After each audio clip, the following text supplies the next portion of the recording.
Good morning friends, আমার নতুন একটি ব্লগে তোমাদের সবাইকে জানাই স্বাগত এবং অনেক অনেক ভালোবাসা জানিয়ে আজ আমি ব্লগটি শুরু করছি।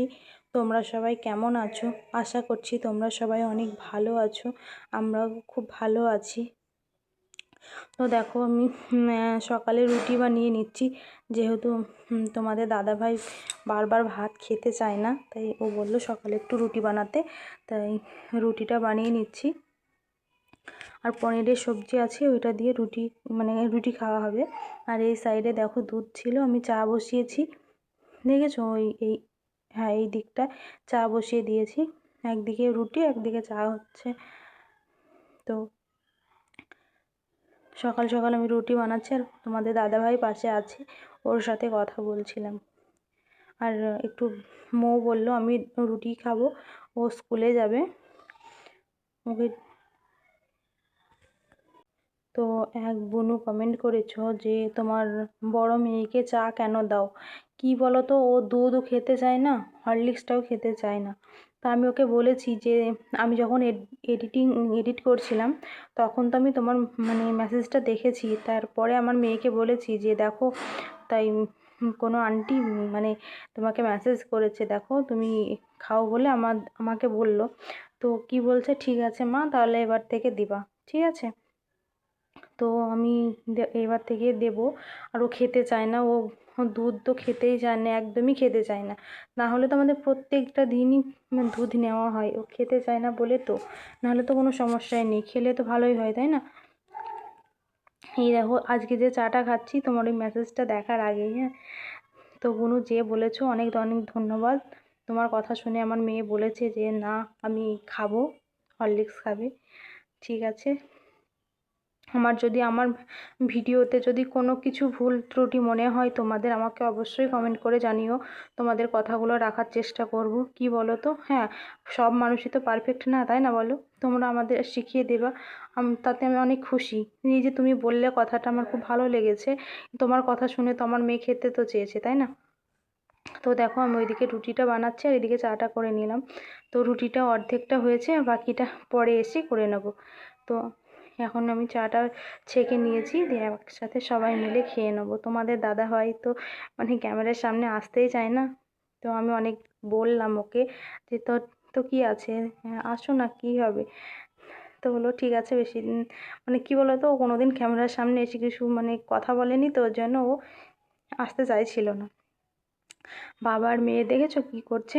মৌ তো মোর বাবার কাছেই ছিল, আমি মৌকে বললাম যে একটু ক্যামেরাটা এইদিকে ঘুরিয়ে দে, তো ওই জন্য ঠিক করছিল।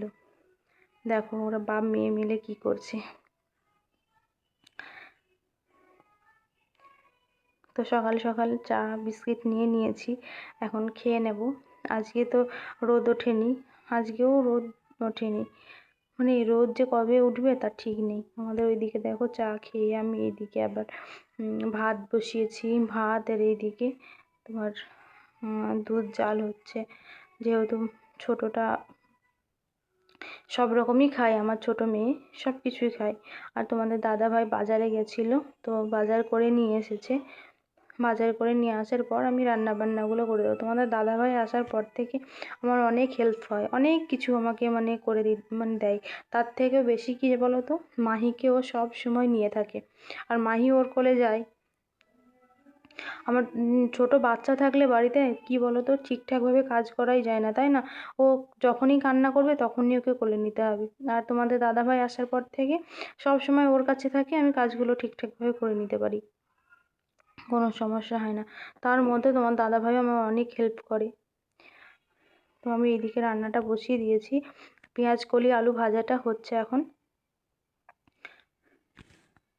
আর তোমাদের বারবার আমি একটা কথাই বলি, দেখো আমি এখনো পর্যন্ত তোমার ভালো এডিটিং করতে পারি না, ভালোভাবে গুছিয়ে কথা বলতে পারি না, কিছুই হয়তো এখনো পারি না। যদি আমার কোনো কিছু ভুল হয়, তোমরা প্লিজ আমাকে বলে দিও। আর আমার ভিডিওগুলো যদি তোমাদের একটু হলেও ভালো লাগে, লাইক কমেন্ট শেয়ার করে দিও। তোমরা পাশে থেকো, তোমরা পাশে না থাকলে আমি আগে যেতে পারবো না। তোমাদের পাশে থাকাটা অত্যন্ত জরুরি। তো তোমরা সবাই একটু আমাকে সাপোর্ট করো। দেখো আমি এখানে কলি আলু ভাজাতে লবণ আর হলুদ দিয়ে দিয়েছি।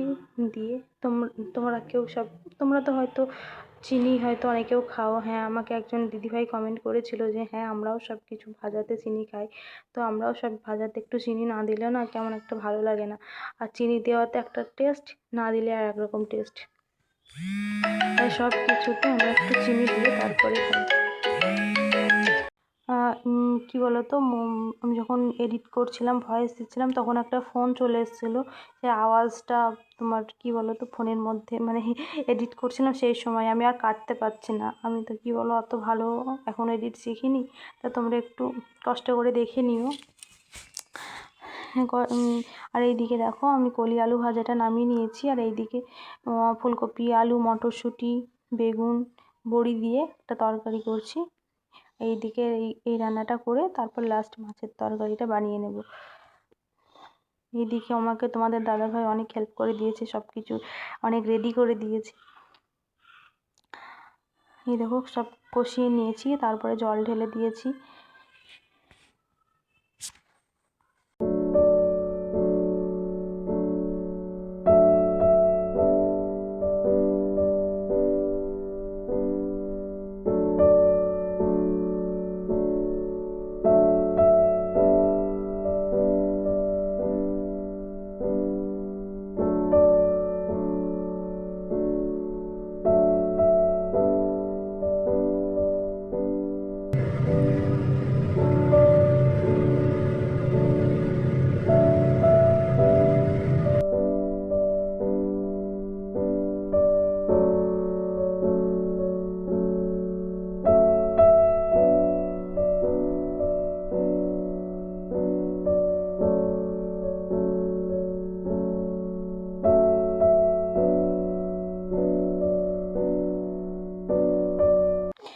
ফার্স্ট টাইম মাছ ভাজলে কী করি বলো তো, যে মাছটাকে দিচ্ছি সেই মাছটাকে বারবার 2-1বার উল্টে পাল্টে দিই, না হলে তলায় যদি লেগে যায়।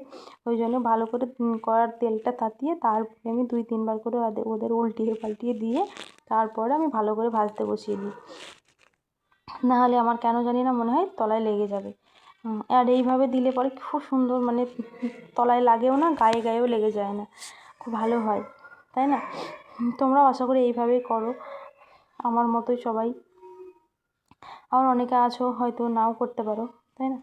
আর এইদিকে দেখো আমার প্রায় মাছগুলো সব ভাজা হয়ে গেছে। এবার এক এক করে আমি সব উঠিয়ে নেব।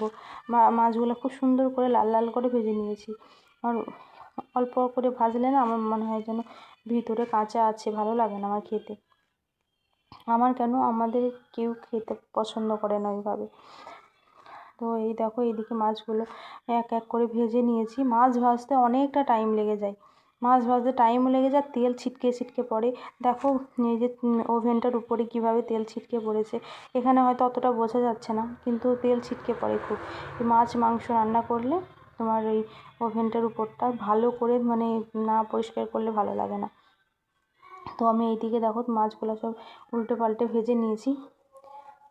ভেজে নিয়ে এবার আমি বাকি রান্নাটা সেরে নেব।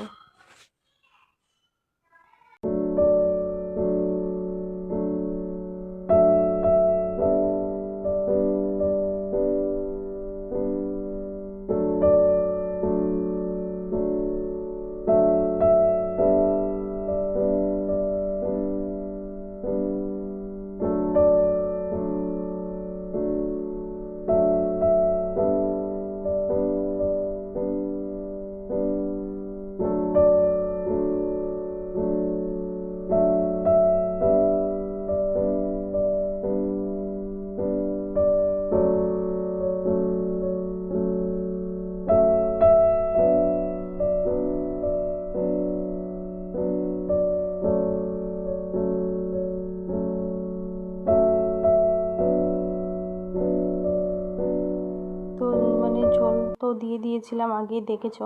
তারপরে তোমার কি হয়েছে, আমি এবার মাছগুলো দিয়ে দিচ্ছি। মাছগুলো ভালো করে দিয়ে ফুটিয়ে নেব। আর এর মধ্যে একটু শাহি গরম মশলা দিয়ে দেবো, দিয়ে তারপরে নামিয়ে নেব। মাছের ঝোলটা কিন্তু খুব টেস্ট হয়েছিল। সব মানে রান্নাগুলো ভালোই হয়েছিল, মোটামুটি খারাপ হয় না, খারাপ হয়নি। যাই হোক, তো চলো তোমরা দেখো।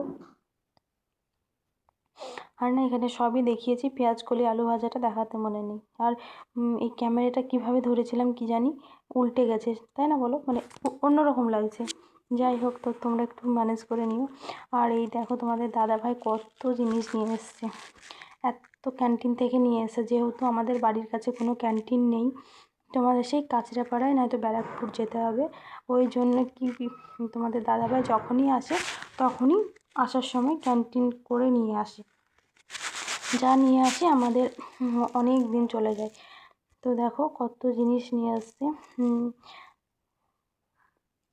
যখন এগুলো আমাদের মোটামুটি 6-7 মাসের বাজার হয়ে যাবে, তার বেশি তো কম না। তো যখনই মানে হয়তো যাদের বাড়ির কাছে ক্যান্টিন আছে তারা হয়তো আনে না, তাছাড়া বাকি সব নিয়েই আসে। না আমাদের এই সাইডে কৃষ্ণনগরে যদি ক্যান্টিন থাকতো না, আমাদের খুব সুবিধা হতো। কারণ কি বলো তো, ওখান থেকে বেশ নিয়ে আসা হতো, বাজার করা হতো, কিন্তু নেই তো, সেই অনেক দূরে যেতে হবে। তা যাই হোক, তোমরা যদি আমার ভিডিওটা ভালো লেগে থাকে অবশ্যই লাইক কমেন্ট শেয়ার করে দিও, একটু ভালোবাসা দিও, সাপোর্ট করো এইভাবে আমাকে। তো চলো, আজকের মতো ভিডিওটা আমি এখানেই শেষ করছি। তোমরা সবাই ভালো থেকো, বাই, টাটা।